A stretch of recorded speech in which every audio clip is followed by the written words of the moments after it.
Part 2 की starting में Daisy उस लड़के को देख के हैरान हो जाती है। इट्स बिकॉज वो हैंडसम था, तो वो उसकी उम्र, नाम और उसकी शादी वादी हुई कि नहीं ये पूछने लगती है। तो वो बताता है कि उसकी वाइफ को राजा खुद से सेलेक्ट करेंगे, यानी कि डेजी खुद। और ये सुन के डेजी को अच्छा नहीं लगता बिकॉज वो हैंडसम था और हैंडसम बॉयज तो सिर्फ और सिर्फ उसे ही चाहिए थे। और डेजी के फेस का रिएक्शन देख वो लड़का सोचने लगता है वैन एयर और उसको राजा अलग कर देंगे। वो अब क्या करे, कहीं राजा को उससे प्यार तो नहीं हो गया। इधर क्वीन यानी कि जीमन की मदर के पास एक सर्वेंट आकर उन्हें बताता है आजकल राजा अपनी याददाश्त भूल रहे हैं, जिसे सुन के क्वीन गुस्से में आ जाती है और तुरंत डेजी से मिलने के लिए निकलती है। और डेजी रूम में सो रही थी जहाँ जिया उसे उठाता है और क्वीन उसे कल के डिसीजन के लिए उसे डांटती है और उसे पनिश भी करती है। उसका पनिशमेंट था कि अब उसे एक रूम में बंद रहना होगा और उसे कोई नहीं मिल सकता क्वीन के इजाजत के बिना। और इधर सारी मेट्स मिलकर जीमन को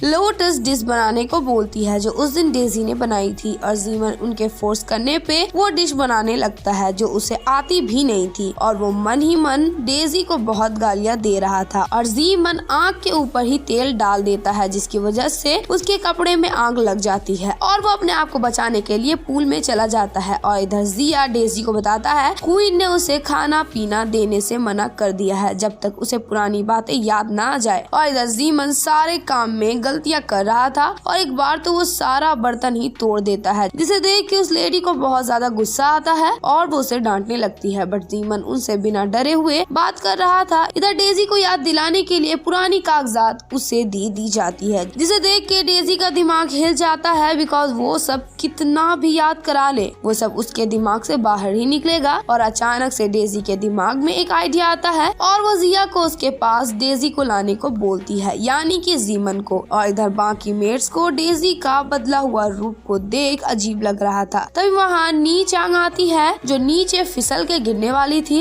बट वो बच जाती है और सबसे पूछने लगती है कि फर्श पे पानी किसने फैलाया। और सारी मेट्स जीमन को आगे कर देती है। जीमन ना चाहते हुए भी उससे माफी मांगता है पर नी चांग उसे पनिश करने को बोलती है। बट वहाँ जिया आकर उसे डेजी के ऑर्डर के बारे में बताता है और जीमन जाने लगता है बट नी चांग उसे रोक के वार्निंग देती है कि वो राजा को सेड्यूस ना करे वरना वो उसका बुरा हाल कर देगी। गाइज आप सभी से बोलना चाहती हूँ कि वीडियो अगर अच्छी लग रही है तो वीडियो को लाइक कीजिए, शेयर कीजिए और कमेंट भी कीजिए। और अगर आप मेरे चैनल पे न्यू है तो मेरे चैनल को सब्सक्राइब कर लें और साथ ही साथ बेल आइकन को भी प्रेस कर दें कि जिससे आपको मेरी वीडियोस की नोटिफिकेशन सबसे पहले जाए। इधर जीमन जैसे डेजी के पास आती है डेजी उसे गला लगाकर रोने लगती है और उसके बाद डेजी की नजर जिया में जाती है जो अजीब और गरीब इशारे दे रहा था। तो डेजी उसे वहाँ से निकल जाने को बोलती है और उसके जाते ही डेजी जीमन को अपनी परेशानी बताती है और दोनों एक दूसरे से झगड़ा करने लगते हैं। और जीमन डेजी को इन सब के जवाब देने से साफ मना कर देता है। तो डेजी उसे धमकाने लगती है कि ठीक है वो जो मन में आएगा वो लिख देगा। और ये सुन के जीमन उसे वो नोटबुक लेने लगता है बट डेजी दे ही नहीं रही थी और ये छीनने के चक्कर में वो दोनों एक दूसरे के ऊपर गिर जाते हैं। और बाहर सारे गार्ड्स उनकी आवाज सुनकर हंस रहे थे और अंदर डेजी जीमन को बोल रही थी कि उसे जो लिखना होगा वो लिख लेगी। और ये सुन के जीमन बोलता है जब तक राजा बन के हो तब तक उसकी इज्जत खराब मत करना। बट ये बात को भी डेजी हवा में उड़ा रही थी। तो जीमन उसे वार्निंग देता है अगर वो उसकी बात नहीं सुनेगी तो वो नेकेड होके पूरे राजमहल में घूमेगी। और इसी तरह वो दोनों लड़ने लगते हैं बट अचानक से वो दोनों ही हंसने लगते हैं और जीमन उसकी मदद करने के लिए मान जाता है बट उसकी 3 कंडीशंस होती है। पहले उसे उसकी असिस्टेंट बनने को बोलता है बिकॉज इसी तरह वो उसकी मदद कर पाएगा। दूसरा वो उसकी रेपुटेशन खराब नहीं करेगा और तीसरा वो बिना पूछे उसकी बॉडी के साथ कुछ भी गलत नहीं करेगा। तो डेजी उसे डील करती है कि वो भी 3 कंडीशन बाद में बताएगी। और डेजी की नजर उसके कपड़े में जाती है और डेजी पूछती है कि तुमने खुद से चेंज नहीं किया है ना। तो जीमन बोलता है मैंने खुद से ही किया है, अब मेरी कोई सर्वेंट थोड़ी है जो चेंज करवाएगी। वैसे भी तुम्हारी आलसी बॉडी मुझे बिल्कुल अट्रैक्ट नहीं कर पाई है। और ये सुन के डेजी को आ जाता है गुस्सा और वो उसका गला पकड़ लेती है और उसकी वजह से इनका दोबारा झगड़ा स्टार्ट हो जाता है। और हम नेक्स्ट डे का सीन देखते हैं जहाँ क्वीन वो सारी कागजात को पकड़ के बहुत खुश थी और उन्हें खुशी थी कि उनके बेटे की याददाश्त वापस आ गई है। और डेजी के कहने पर वहाँ पे खाना लाया जाता है बट वो खाना बहुत ऑयली था, जिसे देख के डेजी बोलती है माँ आप ये रोज खाती है, आप इससे बीमार हो सकती हो, क्यों ना मैं आपके लिए खाना बनाऊं। और ये सुन के क्वीन बोलती है तुम्हें खाना बनाना आता है और हमारी डेजी अपनी कुकिंग स्किल से बहुत हेल्दी खाना बना कर लाती है, जिसे देख के क्वीन हैरान थी और उन्हें खाना भी पसंद आता है। और जब डेजी बाहर आती है तो जीमन उसे सुनाने लगता है कि वो क्वीन के साथ इतनी क्लोज क्यों हो रही है। तो डेजी बोलती है इसमें प्रॉब्लम ही क्या है, एक माँ और बेटे तो इतने क्लोज होते ही है ना। बट जीमन उससे ये दोबारा करने से साफ इनकार करता है और डेजी उसे रीजन पूछती है बट वो नहीं बताता। और इधर जिया डेजी को एक गेम खेलने को बोलता है और डेजी मान जाती है और इस गेम में जिया पहले ही राउंड में हार जाता है। और डेजी उससे सवाल पूछती है कि जीमन और क्वीन का रिलेशन कैसा है। तो जिया बताता है एक वक्त वो दोनों बहुत क्लोज हुआ करते थे, लेकिन जब राजा की डेथ हुई क्वीन ने उनकी डिग्निटी को सैक्रिफाइस कर दिया और प्रिंस के रीजन के लिए सबमिट कर दिया थ्रोन के लिए। पर प्रिंस रीजन बहुत ही ग्रीडी आदमी थे, उनकी सिर्फ थ्रोन में नजर नहीं थी, उनकी क्वीन में भी नजर थी, इसलिए दोनों की सेफ्टी के लिए वो यहाँ से चली गई थी। और जब प्रिंस रीजन की डेथ हुई और जब आप राजा बने,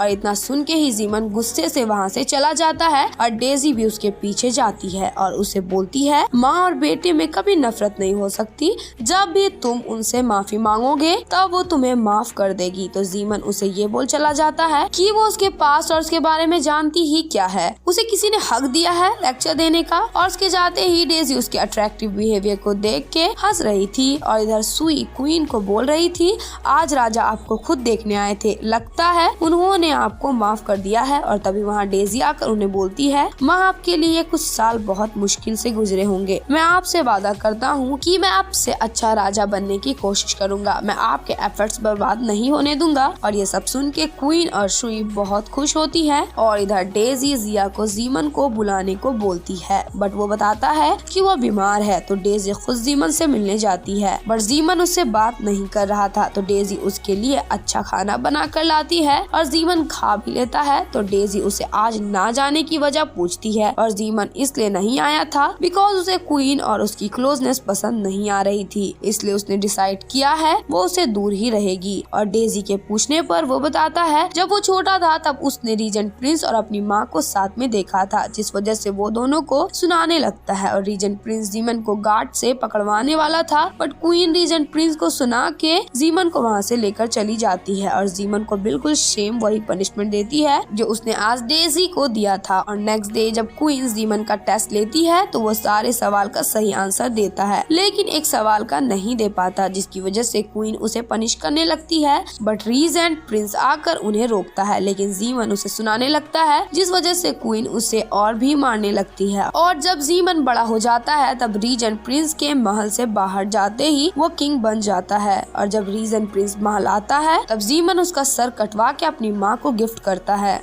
बट क्वीन उसमें कुछ खास रिएक्शन नहीं देती। तो जीवन बोलता है मैं अब बड़ा हो चुका हूँ, सो अब मैं अकेले राज गद्दी संभाल सकता हूँ, अब से आप आराम करो। तो क्वीन उससे अग्री करते हुए ऐसा ही कुछ सवाल पूछती है जिसका जवाब जीवन के पास नहीं था और इसे साफ पता चल रहा था कि जीवन अभी तक क्वालिफाइड नहीं हुआ है एक राजा बनने के लिए। तो क्वीन बोलती है जीवन पावर का होना अच्छी बात है, पर इम्पल्सिवली एक्ट मत करो वरना लास्ट में तुम्हें ही सफर करना होगा। हम सब परिवार हैं और यही हमारी पावर है और मैं तुम्हारी माँ हूँ, मैं किसी को भी तुम्हें हर्ट करने नहीं दूंगी। बट जीमन बोलता है आपको बताने की जरूरत नहीं है, मैं सब धीरे धीरे सीख लूंगा और जो भी हमारा था वो सब वापस लेकर आ जाऊंगा। और अब प्रेजेंट में जीमन बोलता है अब मैं राजा बन गया हूँ, पर अभी भी मेरे पास कुछ नहीं है, अभी भी सब क्वीन संभालती है। मेरे खुद के अंकल ने मुझसे सब कुछ छीन लिया था, मेरे पास किसी की भी वफादारी नहीं है, तुम्हारे जैसे लोग कभी इस महल में नहीं रह पाएंगे। तो डेजी जीमन को हक करके उसे माफी मांगती है और उसे बोलती है अब से वो क्वीन से दूर रहेगी और एक अच्छा राजा बन के दिखाएगी, आज से तुम्हारा काम मेरा काम है, मैं तुम्हारे पीछे ही हूँ। और वो दोनों एक साथ मस्ती करने लगते हैं और हम नेक्स्ट डे का सीन देखते हैं जहाँ क्वीन डेजी से बात करने की कोशिश करती है, पर डेजी कोई बहाना बनाकर उन्हें इग्नोर करना चालू कर देती है। और क्वीन डेजी के बिहेवियर को देख के सुई को इसके बारे में पता लगाने को बोलती है और सुई उन्हें समझाती है कि उन्हें उसका थोड़ा वेट करना चाहिए, वो वापस ठीक हो जाएंगे। और इधर हम डेजी को देखते हैं जिसकी नजर शाओ में पड़ती है और वो शाओ को देख के बेचैन हो जाती है। तभी उसके पास शाओ आता है और डेजी बहुत मुश्किल से अपने आप को कंट्रोल करती है और बाकी गार्ड्स डेजी की अजीब अजीब हरकत हरकतें देख के हंसने लगते हैं। और फिर जब वो गार्ड्स रूम में थे तो वो सब इस बारे में डिस्कस कर रहे थे कि किंग आज उनकी ट्रेनिंग ही देखने आया था ना। बट एक लड़का उठ के बोलता है नहीं, वो तो शाओ को देखने आया था। और वो सब मिलकर शाओ और राजा को एक दूसरे के साथ जोड़कर उसका मजाक बना रहे थे और शाओ भी इसके बारे में थोड़ा सोचने लगता है। और हम नेक्स्ट मॉर्निंग का सीन देखते हैं जहाँ शाओ सारे गार्ड्स की प्रैक्टिस करवा रहा था और अचानक से उसे किंग की टची बिहेवियर को लेकर याद आने लगता है। पर वो ये बात बोल के अपने आप को संभाल लेता है कि एक राजा मेरे जैसे सिपाही को क्यों पसंद करेगा। तभी वहाँ डेजी आती है और वो शाओ को देख के शर्माने लगती है और शाओ उसे देख के नर्वस होने लगता है। और डेजी अगेन उसे टच करने की कोशिश करती है बट इस बार शाओ ऐसा होने नहीं देता और डेजी से अपने आप को बचाने के लिए गार्ड्स को अपनी स्किल्स दिखाने लगता है और डेजी सबके सामने उसकी स्किल्स की तारीफ करने लगती है और शाओ भूल से नीचे गिर जाता है जिसकी वजह से उसे उसकी शील्ड से चोट लग जाती है। और शाओ को चोट लगता हुआ देख डेजी उसके पास भाग के जाने लगती है और इसी के साथ इस पार्ट की एंडिंग हो जाती है। There was a time when you had me falling to the ground.